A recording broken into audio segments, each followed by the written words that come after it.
আসসালামু আলাইকুম। সবাই কেমন আছেন? আশা করি আপনারা ব্যাপারকে ভালো আছেন। তাই মুই এই যে চইল্যা যাইতেছি ঢাকা শুটিং এ আছে। তাই এই চিন্তা ভাবনা করে এক্কেবারে ভোর ৪টা বাজে রওনা দিছি। কারণ বেশি লেট করে গেলে তো যাইয়া কাজ পামু না মোরে ৯টার মধ্যে ওখানে পৌঁছান লাগবে। এই চিন্তা ভাবনা করেই আসলে বাইর হইছি। সকালবেলা দেখি ওরে বৃষ্টি, পাইনে অটো আমি তো মনে করছি যাইতেই পারব না। অবশেষে মনে করেন যাইতে পারলাম।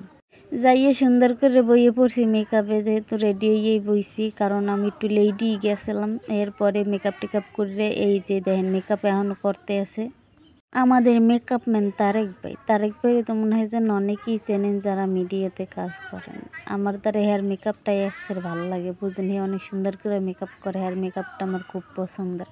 পরে মেকআপটা নিয়ে হেইয়ে পর মনে করেন যে চা খাইলাম, সকালের নাস্তা করলাম, আরও কি করলাম দুষ্টুমি ফাইজলাম মানে সবার লাগে পরিচিত হইলাম যেহেতু ওই শোটে মোর কেউ পরিচিত ছিল না। কিন্তু একটা কথা কি জানেন, অপরিচিতর মাঝেও যাইয়ে ২টা-৩টা মুখ ঠাস করে পরিচিত হইয়া গেলাম। মানে যাইয়ে দিয়ে ইহার আমার পূর্ব পরিচিত যাই গো মনে করেন যে দেখে মুই নিজেই অট্টাস হইয়া গেছি। সত্যি বলতে আমি কোনোদিন এইটা আশাই করি নাই যে মোর পূর্ব পরিচিত মানুষ পামু, তাও আবার ৩ জন। আর এখন আমি যে রুমটায় ছিলাম ওই জায়গায় এখন ওই যে দেখেন আশেপাশে কি কাজ চলতেছে। আমি আছি স্বপ্নসর ওই রিসর্টটা ভালো মতোই দেখতে আছি চারদিকটা, কারণ এই জায়গায় আগে কাজ করা হয় না। এর লিগে চিন্তা করলাম একটু দেখি। আর এটা হচ্ছে যে খালের সাইডটা আর কি।